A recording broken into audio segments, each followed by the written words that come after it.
안녕하세요. 마이스케치업의 스케치업 강좌입니다. 이번 시간에는 엑시스 툴에 대해 설명을 드리도록 하겠습니다. 일단 엑시스 툴에 대해 설명을 드리기 전에 스케치업의 축에 대해서 먼저 설명을 드리겠습니다. 자, 스케치업 화면을 보시면 파란색으로 표시되어 있는 선이 있습니다. 이쪽이 Z축이 되고요. 빨간색이 X축, 그 다음에 그린색이 Y축이 되겠습니다. 그리고 실선 부분이 양의 방향, 그 다음에 점선 부분이 음의 방향이 됩니다. 스케치업에서 통상적으로 렉탱글을 그릴 경우에 클릭을 하고 이렇게 보시면 축 방향에 평행하도록 그려진다는 것을 아실 수가 있습니다. 자, 이런 부분 때문에 예를 들어 축 방향이 아니라 다른 방향으로 드로잉을 하실 때는 물론 사각형 같은 경우에는 로테이티드 렉탱글을 그리시면 되겠지만 라인 도구 같은 경우에는 정확하게 그리기가 어렵습니다. 왜냐하면 오토캐드처럼 라인 길이와 각도를 동시에 입력을 하실 수가 없거든요. 그래서 통상적으로 라인을 그리고 회전 툴을 이용해서 각도를 주고 회전을 하는 이런 방식을 사용을 하게 됩니다. 자, 각도가 있는 부분을 그릴 때 일일이 이렇게 회전을 시키신다면 굉장히 번거롭겠죠. 이런 경우에 엑시스 툴을 쓰게 됩니다.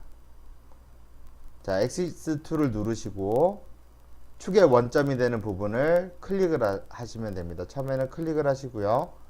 그 다음에 X축의 방향을 설정을 하게 됩니다.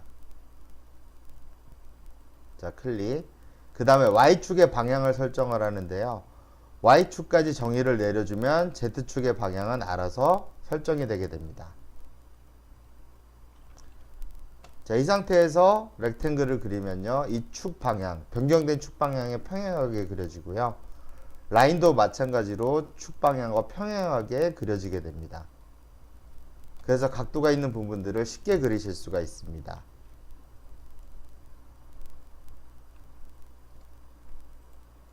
그리고 축을 배치하실 때 예를 들어 이 사각형을 기준으로 배치를 해 보도록 하겠습니다. 자, 원점을 정의하고요. X축을 이쪽으로 정의를 합니다. 그 다음에 Y축을 정의를 하는데요. 이때 Alt키를 누르시면 자, 축이 Y축 정의 상태에서 Z축 정의로 바뀝니다. Alt키를 누르면 이게 토글이 되거든요. 그래서 Z축을 기준으로 정의를 내리고 Y축을 자동으로 정의되도록 하실 수도 있습니다.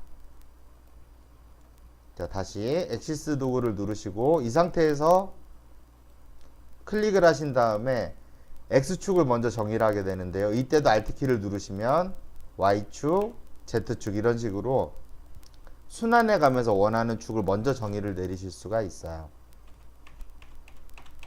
이렇게 Alt키를 누르시면 됩니다.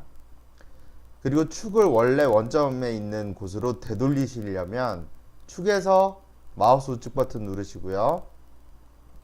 리셋을 누르시면 됩니다. 원래 있던 원점으로 다시 되돌아가게 됩니다. 그리고 예를 들어 원점 자체를 정확하게 변경하고 싶다라고 할 경우에는 물론 뭐 라인을 그려서 정확한 위치에다가 배치를 하실 수도 있겠죠.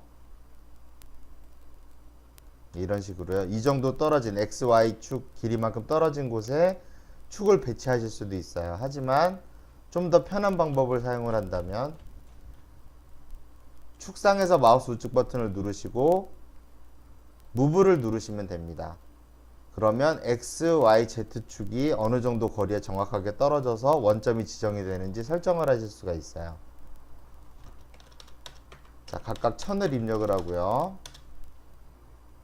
OK를 누르게 되면 원래 있던 위치에서 X, Y, Z 방향으로 1000만큼 떨어진 곳에 원점이 재정의가 되게 됩니다.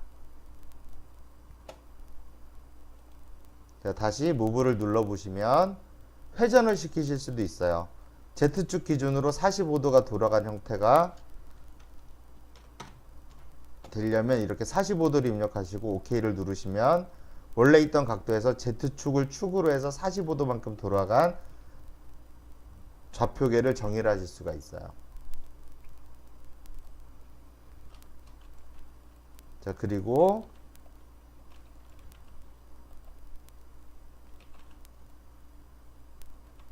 자, 예를 들어 이 면에 대해서 축의 정의를 내리고 싶으시다면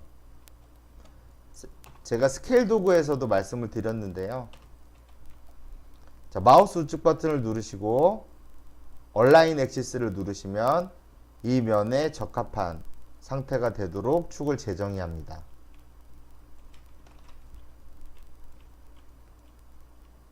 자, 우측 버튼 누르시고 얼라인 엑시스 이렇게 사용을 하시면 축의 위치를 한 번에 변경을 시키실 수가 있습니다.